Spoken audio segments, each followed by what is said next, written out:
I've played a lot of crappy games in my life, as I'm sure you all have. Growing up in the era of free-to-play microtransaction hell, live service slop, and games that get released in increasingly broken states, I've seen it all. The thing is, for most of these games, I can usually point out one or two things that make the game worthwhile. Oh, your game is a buggy mess and I can hardly play it without throwing my controller against the wall? At least there's a decent story that introduces some good characters. But every now and then comes a game so spectacularly bad that I can't even find an upside. A game where I can't spend more than 5 minutes playing it. A game whose existence is a stain on humanity. But it just so happens that I have one of these games here with me today. Sonic the Hedgehog Genesis for the Game Boy Advance. This is a real piece of work right here. Released as a part of Sonic's 15th anniversary, alongside games like Sonic 06, Sonic Riders, and Sonic Rivals, somehow this game managed to stand out and be the rotten cake you don't want to see in a celebration such as this. You might be asking yourself, there are plenty more games that are far worse than this. Sonic the Hedgehog Genesis actually functions. How come this one hits a nerve? Let me paint a picture for you. I'm 6 years old, my only console at the time was a cobalt blue Nintendo DS Lite. Knowing that games can be found relatively cheap secondhand, my mom takes my brother and I into a pawn shop while we're visiting family in Ohio. Man, I saw so many good games there. Pokemon Emerald, Super Mario 64 DS, even Sonic Advance if I was really wanting my autistic Sonic fix. Out of everything there, I somehow let myself be gaslit by the shady pawn shop worker that Sonic the Hedgehog Genesis was the perfect fit for me. Whoever you are, pawn shop worker, fuck you. My mom didn't buy me games for a good minute after this, only because I hated Sonic Genesis so much.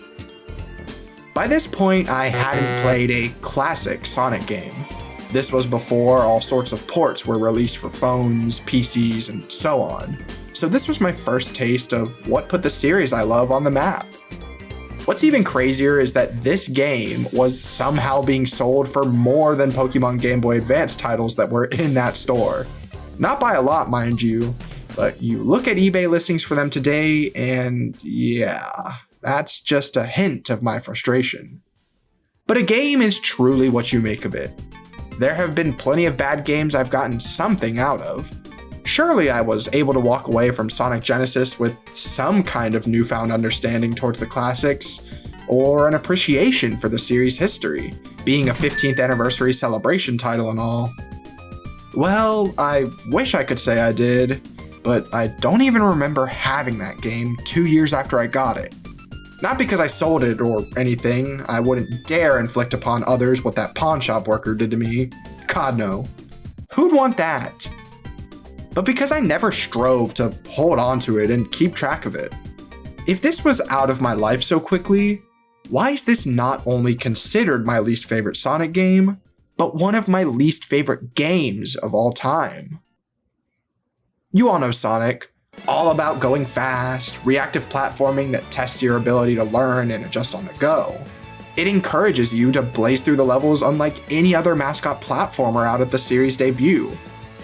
So, obviously, this aspect of the game should be front and center when introducing it to a new audience, right? I mean, this is the first Nintendo handheld that Sonic's been on.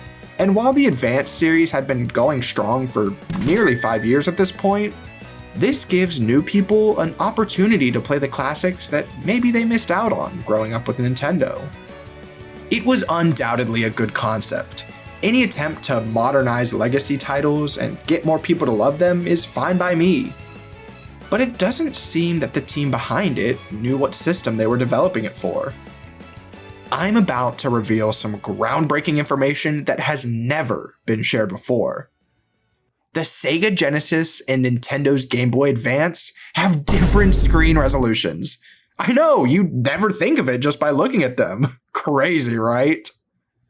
Normally, when porting over a title from one system to another, things such as this are taken into account. Maybe the perspective changes to still allow people to learn about the environment while still controlling Sonic. Well, that's what any competent developer would do. Sadly, you're locked at this close angle of Sonic, almost like you zoomed in 50% on what was seen on the Genesis. Now, for any other series, this should raise some red flags. You want to have ample time to react to obstacles, not have F1 driver reaction speed just to hurdle over an enemy. But with Sonic, it's different. With how fast you're going, you absolutely need that screen space to prepare. It wouldn't be fair just to have an enemy pop in with little to no warning. Oh, this is actually kind of slow. I don't think the screen size is an issue now. Yeah, Sonic doesn't go too fast in this game. But wait. Before you gasp and clutch your pearls, it's the whole game that's slow, not just Sonic. My GOAT's reputation is still intact. There are times where you'll get a quick burst of speed, but only when there's absolutely nothing else on screen. Like other ports of Genesis games to the GBA, this runs notoriously bad, which is kind of a surprise. By most measures, the Game Boy Advance is a more, advanced console. A faster, more modern processor, broader color palette, and even the implementation of Mode 7 graphics from the Super Nintendo, which helped make Star Fox so popular. So you'd think that games that were 10 to 15 years old by then would run great, right? Well, to get into the technical aspects of it all, which is where this port disappoints the most, the GBA has the ARM7 TDMI CPU chip, which is great as a handheld game console CPU, using far fewer, simpler instructions. Perfect for the type of code written in a proper compiler, which at this point was likely either Nintendo's official SDK or the MetroWorks GBA Code Warrior. But that's not how Genesis games were made, and it's not the type of hardware they were made for. Remember the blast processing that Sega always advertised in their commercials? Well, the Sega Genesis's CPU, the Motorola 68000, had the capacity to execute far more complicated instructions in one go. It could handle things like parallax scrolling, something essential to the Sonic series. It didn't rely on bit mapping like the GBA did. On top of that, as a handheld console, the GBA doesn't have much capacity for things like access time and memory. For games designed for the system, this is no problem. There are always ways to work around it. But when you're trying to cram a 5-course meal like Sonic the Hedgehog into a tin can, things don't always work out. This led to some complications. Like when there are too many things on screen at once.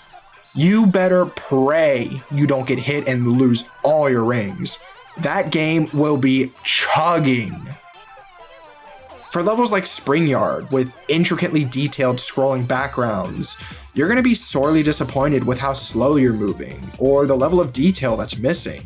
The GBA wasn't designed to handle things like this. Surprisingly enough, there wasn't too much code taken from the Genesis original for this port. The team, for some odd reason, chose to completely rewrite most things, like the game's physics engine, in order to try and optimize it for this console. But with how short development time was, and with how limited the team was in resources and manpower, cause remember, Sonic Team had 3 other projects around this time, it wasn't a one-to-one recreation. Even the series' saving grace, solid soundtracks, couldn't even help this game out. Since the GBA has a different audio chip than that of the Genesis, what we got were really poor demakes of the classic songs heard in Sonic 1, which to me is appalling. While being far more primitive, the GBA sound chip can actually produce some great music. Sonic Team's literally done it before in the Sonic Advance series. So rather than rearrange these songs to fit better with the new hardware, we got low quality samples, CPU slowdowns since the sound required software mixing, and a soundtrack that makes me thankful to be half deaf. Keep this up and I'll finish the job. I will say, there is one song that shows how they could have leaned into this more primitive sound, Marble Zone. It actually sounds kind of good to interpret the main melody as something like a harmonica playing. It works really well with this specific track, and only this track. Literally nothing else from the soundtrack is good.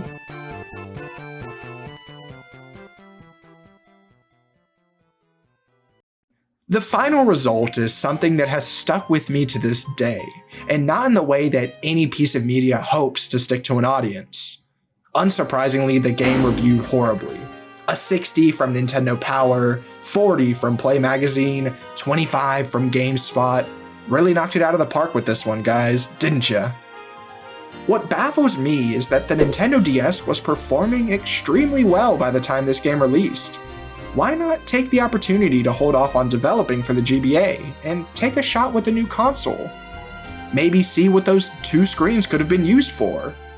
The whole failed GBA experiment could have been a great playground for developers to get a head start with the new system by porting what's already been made.